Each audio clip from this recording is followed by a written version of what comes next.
Akash presents 5 for 15 সাথে আছি দেব চৌধুরী। শ্রীলঙ্কায় বাংলাদেশ জাতীয় ক্রিকেট দল ক্যান্ডিতে পৌঁছে গেছে। মঙ্গলবার অনুশীলন, বুধবার পাল্লেকেলেতে প্রথম টেস্টের আগে আলোচনায় টাইগারদের বেস্ট 11, আর এই বেস্ট 11-এর আলোচনাটা সবচেয়ে বেশি উস্কে দিয়েছেন দেশ ছাড়ার আগে খোদ ক্যাপ্টেন মুমিনুল হক। বলে গিয়েছিলেন তিনি বেস্ট 11-এ সেরা উইকেট কিপারকে চান। আবার লিটনকে প্রস্তুতি ম্যাচে ওপেনিং করানো হয়েছে। কোনো কিছুর গন্ধ পাচ্ছেন কি? সেই গন্ধ শোকার চেষ্টা করেছেন সাইফুল রূপক। ফ্র্যাকশন অফ সেকেন্ডেই পার্থক্য গড়ে যায়। রিফ্লেক্স, টেকনিক আর টেম্পারমেন্টে অসাধারণ। পেস কি স্পিন, গ্লাভস হাতে সলিড। নিঃসন্দেহে বলা যায় নুরুল হাসান সোহান দেশের সেরা উইকেট কিপার। প্রশ্ন আসতেই পারে, তাহলে কি লঙ্গার ভার্সনে উইকেটের পেছনে দেখা মিলছে না লিটন দাসকে? লঙ্কানদের বিপক্ষে 7 নম্বরে উইকেট রক্ষক ব্যাটসম্যান হিসেবে কি সোহান থাকছেন? দেশ ছাড়ার আগে এমন প্রশ্নে সোহানকেই ভোট দিয়েছেন টেস্ট অধিনায়ক। টেস্ট ম্যাচে অলওয়েজ আপনার ভালো উইকেট কিপারটা সবচেয়ে বেশি ইম্পর্টেন্ট, আমার কাছে যেটা মনে হয় ওইটাই হয়তো আমি গুরুত্ব দিব বেশি। উইকেটের পেছনে সোহান বিশ্বস্ত, ব্যাট হাতে লিটন দুর্বার। জানা গেছে টিম ম্যানেজমেন্ট লিটনের কাছ থেকে আরও দায়িত্বশীল ব্যাটিং চাচ্ছে, কিন্তু লঙ্কা দ্বীপে প্রচণ্ড গরমে লম্বা সময় উইকেট কিপিং করলে ব্যাটিংয়ে প্রভাব পড়তে পারে, যার ফলে কপাল খুলছে সোহানের। ভাবছেন লিটন দাস তাহলে কখন ব্যাটিংয়ে নামবে? 3 বছর পর আবারও টেস্টে তামিম লিটন ওপেনিং জুটি, এমনই আভাস মিলেছে। 3 ফর্মেটেই স্কোয়াডের সেরা টেকনিক ব্যাটারকে নতুন বলে খেলানোর পক্ষে টিম ম্যানেজমেন্ট। তবে সবশেষ টেস্ট সিরিজে 7 নম্বরে ফর্মেই ছিলেন। যদিও একাধিক দারুণ স্টার্ট কিংবা 50কে সেঞ্চুরিতে রূপ দিতে না পারায় সমালোচনাও হয়েছে বেশ। সেওয়াগ কিংবা রোহিত শর্মা হতে পারেন বড় উদাহরণ।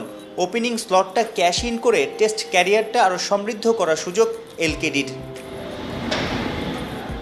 লিটন যে ওপেনিংয়ে ফিরছেন তার আভাস মিলেছে 2 দিনের প্রস্তুতি ম্যাচেও। শুরুতে আর 7-এ দুবার ক্রিজে নেমেছেন। নতুন বলে 27 রান আত্মবিশ্বাস জানিয়েছেন। তবে স্ট্যাট ভিন্ন কথাই বলছে। টেস্ট ক্যারিয়ারে 7টা পজিশনে ব্যাটিং করেছেন, সাথে সবচেয়ে বেশি 17 ইনিংস, গড়টা 31। ওপেনিংয়ে নেই 50, 6 টেস্টে 10 ইনিংস, অ্যাভারেজ মাত্র 15।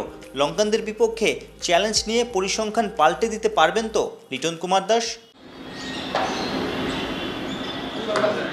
লিটনের ব্যাটিং নিয়ে কথা তো হলোই, শেষের দিকে ব্যাট হাতে সোহানের কাছ থেকে কতটুকু সার্ভিস মিলতে পারে? 3 টেস্ট খেলে 20-এর নিচে গড়। 2018-তে ওয়েস্ট ইন্ডিজের মাটিতে আছে 64 রানের ঝড়। লেজের দিকে দ্রুত রান তোলায় 5 মার্ক পাওয়ার সামর্থ্য আছে নুরুল হাসানের। প্র্যাকটিস ম্যাচে 48 রান করে ফর্মের জানান দিয়েছেন। সাম্প্রতিক সময়ে টেস্টে টাইগারদের মিলছে না জয়। ব্যাটিং পজিশনে ওলটপালট করে সাফল্যের সন্ধানে টিম বাংলাদেশ। সাইফুল রূপক, অলরাউন্ডার। কোর্টনি ওয়ালশের কারণে বাংলাদেশের পেস বোলিং ইউনিট দিনকে দিন খারাপ করেছে, এবং কোর্টনি ওয়ালশের কারণেই বাংলাদেশের পেস বোলিং ইউনিট যে উচ্চতায় যাবার কথা ছিল সেখানে যেতে পারেনি।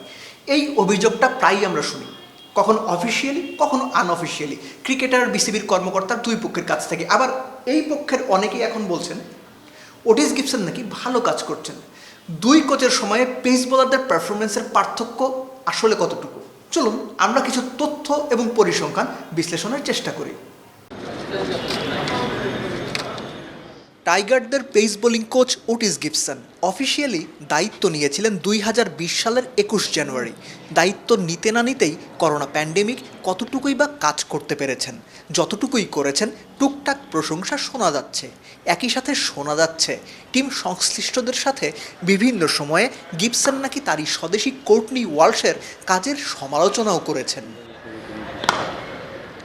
কোর্টনি ওয়ালশ সম্পর্কে এই সমালোচনা বিসিবির বিভিন্ন পর্যায়ের কর্তাদের মুখেও বিভিন্ন সময় শোনা গেছে, এখনও শোনা যায়। 2016 সেপ্টেম্বর থেকে ইংল্যান্ড বিশ্বকাপ, প্রায় 3 বছর জাতীয় দলের সাথে থাকলেও পেস বোলিং মেন্টর কিংবা কোচ হিসেবে ওয়ালশের থেকে প্রাপ্তির খাতা প্রায় শূন্য বলেই অভিযোগ করেন বিসিবি কর্তা এবং ক্রিকেটাররা। একই সাথে গ্রেট ওয়েস্ট ইন্ডিয়ান ফাস্ট বোলারকে নিয়োগ দেওয়াও যে বড় ভুল ছিল সেই অনুযোগও করতে শোনা যায়। সে যাই হোক, ওয়ালশ চলে গেছেন তারপর ল্যাঙ্গেফেল্ড। আপাতত ওটিস গিবসনে বিসিবির আস্থা। গিবসনের সময় ফাস্ট বোলাররা কোথায় আর কি ভালো করেছে যেটা ওয়ালশের সময়ে হয়নি? তথ্য না ঘেটে বিশ্লেষণ করা খুব কঠিন। মুস্তাফিজকে দিয়েই শুরু করা যাক। ওয়ালশের সময় 11 টেস্টে মুস্তাফিজের উইকেট 24টা, গিবসনের সময় মুস্তাফ টেস্টই খেলেছেন একটা। তবে বলা হচ্ছে ডানহাতি ব্যাটসম্যানদের বিপক্ষে ভেতরে বল আনার কাজটা গিবসনের সময় শিখে গেছেন মুস্তাফিজ, যদিও তার প্রতিফলন খুব কমই দেখা গেছে। ওয়ানডে ক্যারিয়ারের সবচেয়ে বড় সময়টা ওয়ালশের হাতেই ছিলেন মুস্তাফিজ। ওয়ালশ কিংবা গিবসন পরিসংখ্যানের হেরফের খুব কম, তবে পুরনো মুস্তাফিজকে একটু একটু করে ফিরিয়ে আনছেন ওটিস গিবসন, এই প্রশংসা শোনা যায়। আসলে কি তাই? ওয়ানডের মতো টি-20তেও দুই কোচ ওয়ালশ আর গিবসনের মধ্যে কার কাছে ভালো শিখেছেন মুস্তাফিজ, তার প্রতিফলন খুবই সামান্য। পরিসংখ্যান কাছাকাছি, যেখান থেকে সত্যিকার অর্থেই সিদ্ধান্তে আসা কঠিন। মুস্তাফিজের পর তাসকিন আহমেদ, যিনি কিনা সবশেষ টেস্টটি খেলেছেন 2017 সেপ্টেম্বরের সাউথ আফ্রিকাতে। 3.5 বছর আগে টেস্ট খেলা কোনো পেসারের টেস্ট পারফরমেন্স নিয়ে আপাতত আলোচনার কোনো মানে নেই, নজরটা থাকুক সাদা বলে। ওয়ানডেতে ওয়ালশ থেকে গিবসনের হাত বদলের পর তাসকিনের ইকোনমি ভালো হয়েছে, গতি আর লেন্থও আগের চেয়ে অনেক বদলেছে, কিন্তু উইকেটের সংখ্যা কমেছে, যেখানে বড় দায় ফিল্ডারদের ক্যাচ মিস। দুই ক্যারিবিয়ান ওস্তাদের কাছে যাই শিখুন, টি-20তে তাসকিনের পারফরমেন্সের দায় কোনো কোচের না, বরং তার নিজের। ওয়ালশ গিবসন কারো সময়েই টি-20র তাসকিনকে ভালো পারফর্মার বলা যাবে না। দুই সিনিয়র ফাস্ট বোলার মুস্তাফিজ আর তাসকিন, ওয়ালশ আর গিবসন কোন কোচের সময় কেমন পারফর্ম করেছেন সেই তথ্যগুলো দেখেছেন। এবার একজন টেস্ট বোলার দুই কোচের দুই রকমের শিক্ষায় কতটুকু শিক্ষিত হয়েছেন সেই পরিসংখ্যান দেখা যাক। ওটিস গিবসনের সময় আবু জায়েদ রাহির পরিসংখ্যান যথেষ্ট ঈর্ষণীয়, গড়ে 22 রানে একটা করে উইকেট, যা ওয়ালশের সময়ে ছিল 40-এর মতো। এই পরিবর্তন অবশ্যই চোখ টানা, দলের জন্য গুরুত্বপূর্ণ। মোহাম্মদ সাইফুদ্দিনের ওয়ানডে পরিসংখ্যান ওয়ালশের সময়ের চাইতে অনেকটাই বদলে গেছে গিবসনের কোচিংয়ে। উইকেট প্রতি রান দিচ্ছেন 16 কম, এমনকি ডেথ ওভার বোলিংয়েও যথেষ্ট উন্নতি করেছেন সাইফুদ্দিন। একই উন্নতির গ্রাফ দেখা যাচ্ছে টি-20তে। কেবল পরিসংখ্যান হিসেবে ওয়ালশের চেয়ে গিবসনের কোচিংয়ে অলরাউন্ডার মোহাম্মদ সাইফুদ্দিনের বোলিং বেশি কার্যকর। তথ্য দিয়ে কখনোই পুরো পরিস্থিতি বিশ্লেষণ করা যায় না, খেলার মাঠের হিসেবে সেটা আরও কঠিন, কিন্তু তারপরও তথ্যের ওপর ভরসা করে কিছু সিদ্ধান্ত নিতে হয়। ওয়ালশ টাইগারদের পেস ইউনিটের ক্ষতি করে গেছেন নাকি ভালো, আবার গিবসনের হাত ধরে কতটুকু এগোবে টাইগারদের পেস ইউনিট, এই বিশ্লেষণগুলো করতে গেলে তথ্যের সাহায্য নেওয়া ছাড়া কোনো বিকল্পও ছিল না। তবে এটাও সত্যি, টেস্ট স্ট্যাটাসের 2 দশক পরেও বোলিং পার্টনারশিপ তৈরি না হওয়া কিংবা পেস বোলিং ইউনিট গড়ে তুলতে না পারার দায় যতটা কোচদের, তার চেয়ে অনেক অনেক বেশি ক্রিকেটারদের এবং ক্রিকেট বোর্ডের। দেবচৌধুরী, অলরাউন্ডার। গরু ছাগল যেন ঘাস খাবার না পায় তার জন্য দেয় বেড়া। আর মুই মানছি হয়ে আসং এই ছিটমলের বেড়ার ভেতর। ব্রিটিশ, হিন্দুস্তান, পাকিস্তান দেশ স্বাধীন কত কিছু হইল, মুই এই বেড়ার বাইরেও দেখির পানু না কিছুই। তিস্তা পারের মানুষ তো চোখত মুখত খাল ইতিহাস, দেখিবার ইতিহাস। এলা যাও নাকি? সাবার তো ইচ্ছা অনেক ছিল রে, 83 বছরের বুড়া হলু, শরীরও তার বল পাও না। এলা তোর চোখেই মুই দুনিয়া দেখনু রে।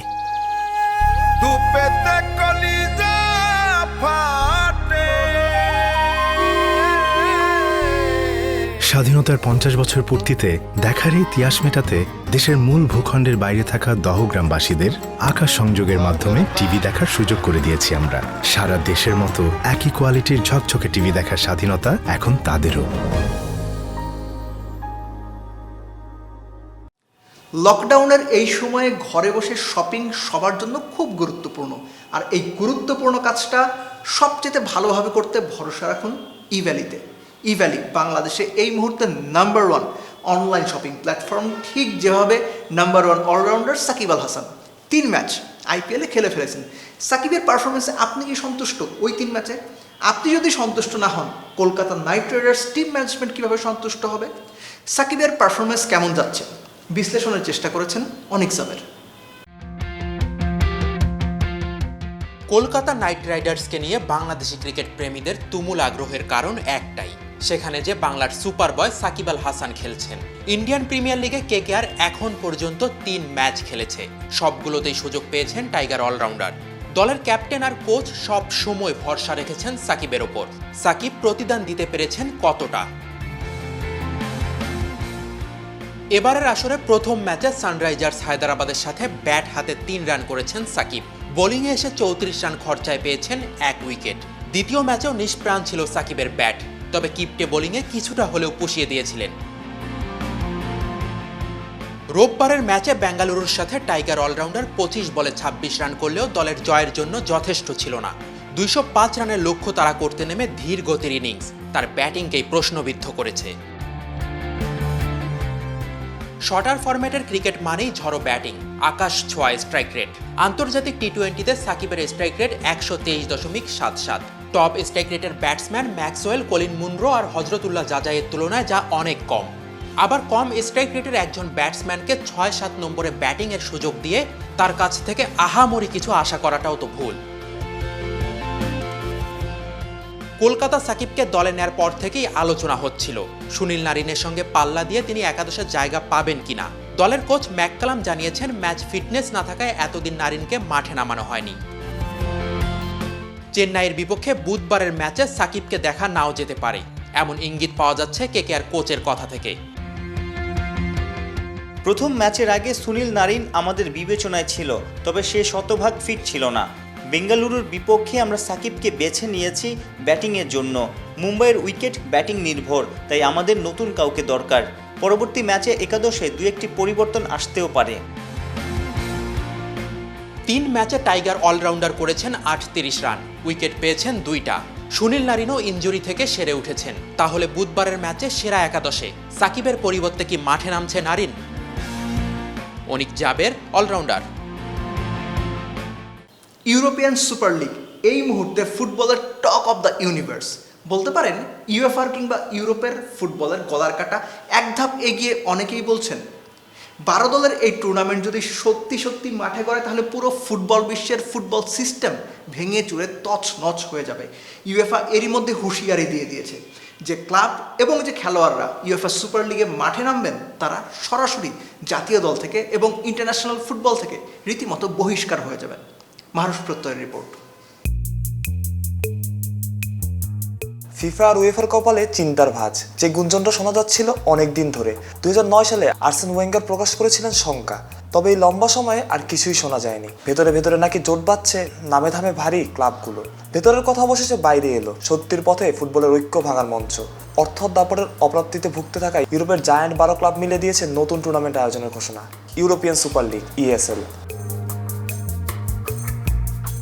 EPL এর বিগ 6 অর্থাৎ Arsenal, Chelsea, Liverpool, Man City, Manchester United ও টটেনহাম হটস্পারের সাথে লা লিগা থেকে যুক্ত হবে রিয়াল মাদ্রিদ, বার্সেলোনা ও আতলেতিকো মাদ্রিদ।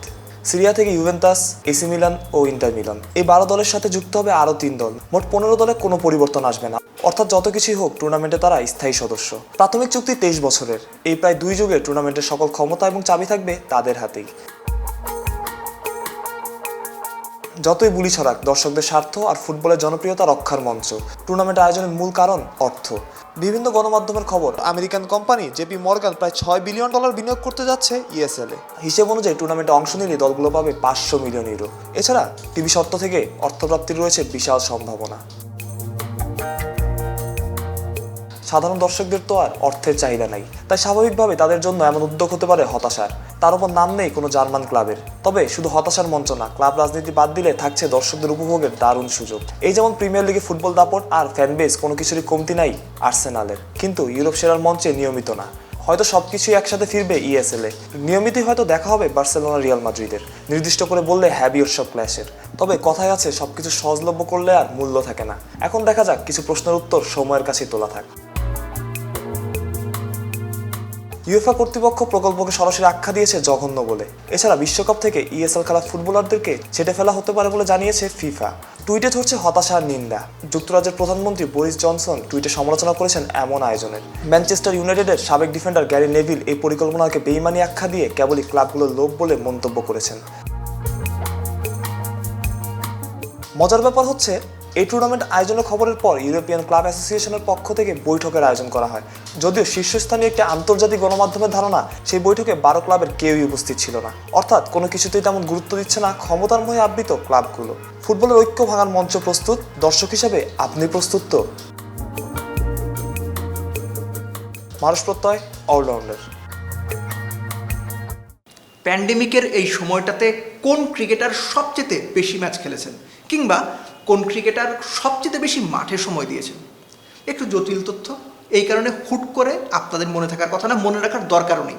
অলরাউন্ডার আছে না, আপনাদের জন্য এই তথ্যগুলো ঘেটেছেন অনেক জাবের। 2020 সালে করোনা যে বিষ ছড়িয়েছিল পৃথিবীতে, তার ভয়াবহতা এখনও কাটেনি। স্থবির হয়ে পড়েছিল জনজীবন, দীর্ঘদিন বন্ধ ছিল মাঠের ক্রিকেটও। দর্শকবিহীন মাঠে কঠোর স্বাস্থ্যবিধি মেনে আবারও শুরু হয়েছিল খেলা।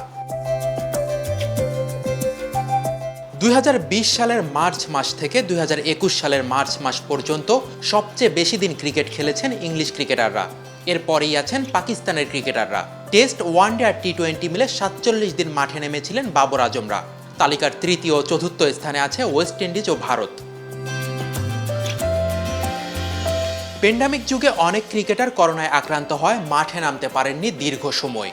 আন্তর্জাতিক ক্রিকেটে সবচেয়ে বেশি 53 দিন মাঠের ক্রিকেট খেলেছেন ইংলিশ ক্রিকেটার জশ বাটলার। দ্বিতীয় আর তৃতীয় স্থানটা ইংলিশদের দখলেই। ডন শিবলি 52 আর জরুট 50 দিন খেলেছেন মাঠে। পাকিস্তানের দুই ক্রিকেটার মোহাম্মদ রিজওয়ান খেলেছেন 46 দিন আর শাহিন শাহ আফ্রিদি খেলেছেন 44 দিন। করোনার সময় সবচেয়ে বেশি 5 দেশের সাথে খেলেছেন ক্যারিবিয়ান ব্যাটসম্যান জেসন হোল্ডার। মহামারীর সময় শর্টার ফরম্যাটের ক্রিকেটে সবচেয়ে বেশি 39 ম্যাচ খেলেছেন Marcos Stoinis. Maxwell, Rashid Khan আর ইমাদ ওয়াসিমরা খেলেছেন 38টা করে ম্যাচ। অনিক জাবের, অলরাউন্ডার। আকাশের সৌজন্যে 5/15 আজকের মতো এতটুকুই। ঝকঝকে টিভি দেখতে চাইলে আকাশের সংযোগ ব্যবহার করুন। বিস্তারিত জানতে ভিজিট করুন আকাশের ওয়েবসাইটে www.akashdth.com। অলরাউন্ডারের সঙ্গে থাকুন, হয়ে উঠুন অলরাউন্ডার।